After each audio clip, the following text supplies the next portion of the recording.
You've long been a pioneer of androgyny, and it seems that, now being gender fluid is incredibly fashionable and everybody's talking about it. I mean, you discovered this, right? You were there before anybody else. I've been doing the gender fluid thing for a minute. I mean, it just feels natural. I think everyone's just wanting to feel in their own body, and they want to feel themselves, because I think you realize what else is there. And I think there's so many examples now that social media is so hot in everyone's lives, from people from 6 to 66, and it's like it's very easy to watch people being themselves all day long, and I think people want a piece of that for themselves. So, and then they think, what is entailed in being myself? And that's why I think we have such a spectrum going on right now, because everybody has a different idea of what's themselves. People talk about this emerging genre of queer pop, of LGBT artists reclaiming their sexuality through pop music. Is that true, or do you think you just talk about your life and your experience? No, I think people are doing it more and more. I think people are, emboldened by, again, social media and seeing people live their lives truthfully, and yeah, definitely reclaiming that as the right of women to do that for women, men to do that for men. I don't know that it's any better. In some ways, I'm not, glorifying, sexualizing people, but I think that, again, done responsibly, and if people are,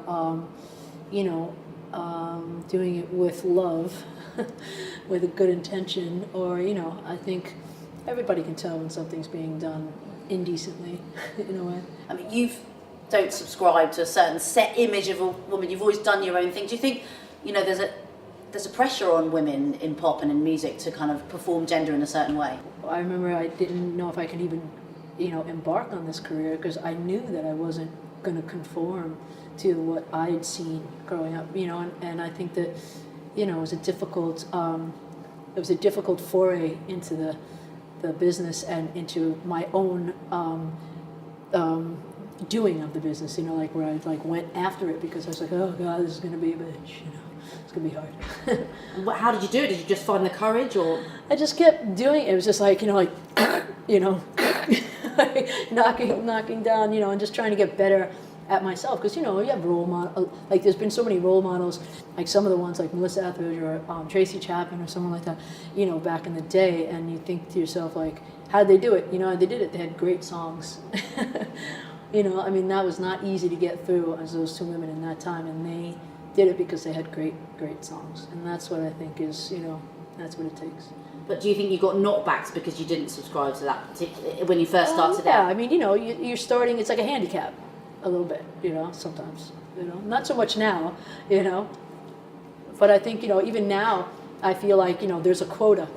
It's like, oh, that one, yeah, we need one of those, and I don't think it's like, I think that's what I wish for the movement to get to the point where it's not a quota scenario, where it's like, what if a label had 10, LGBTQ artists that just happen to be doing great, and they had 3 heterosexual artists, and they were just like, whatever.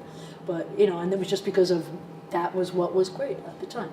Do you think the Me Too movement has kind of helped music in any way? I think it's helping entertainment in general, yeah. I think that, it's, I think it's a little awkward right now, it's making things a little awkward, because there's people that don't want to usher this time in.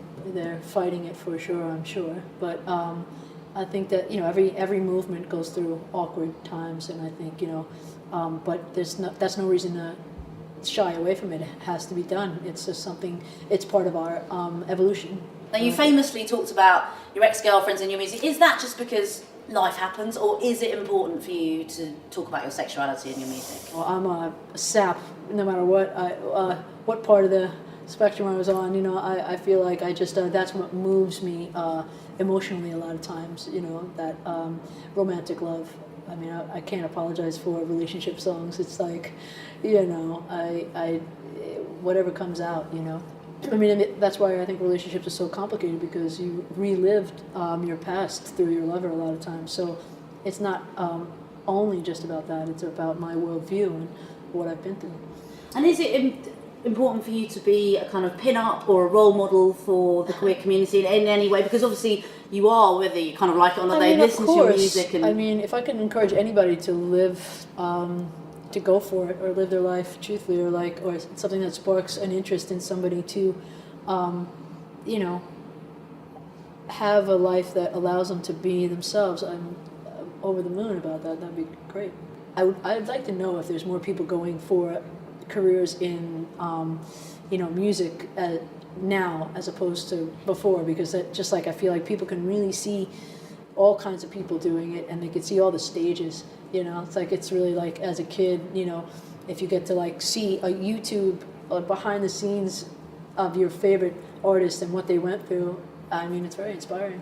I think it's like very helpful to help a young person navigate themselves through whatever path they're trying to get to. Obviously you write music as well. What's it like watching other people sing your songs? Is it great to see it happen, or do you sometimes want to get up there yourself? No, I enjoy watching other people do it. I feel like it's an extra element of what I do, and when it does happen, I feel very honored that someone's, would deem it, good enough to do. It's cool.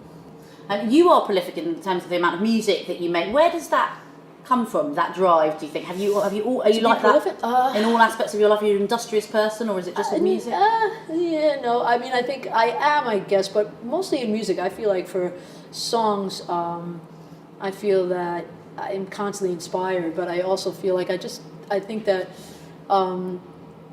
as a writer, I know how many songs don't make it out into the world. So, I have mentors that have written some of the biggest songs you'll ever know, and maybe they have like somewhere between 10 and 20 hits, if that, in their life that everybody knows, but you can ask them how many songs they have that nobody's ever heard, and it's quite a lot. And when you think of that as far as a success ratio, it's very interesting that, you have to write a lot of songs in order for that to, and I think I learned a while ago, and it was something that set me free as a young artist, that I stopped putting expectation on songs. I stopped thinking to myself, this is the one. This is the one. It's how, because it's first of all, it's disappointing, and it's distracting you from doing more work. When Lost on You did so well, I was already maybe 40 to 50 songs away from that song. I had no idea, and a lot of people didn't have any idea. Like I've told many times, I was dropped from my major label at the time, after I played them that song and a couple others that did quite well for me. And, that's just, one man's trash is another treasure. I say it all the time, and but it's true, and it's just something that I feel like if there's one thing I could, leave to other artists, is that, because I feel like it's really important for you to know that your life doesn't depend on one song.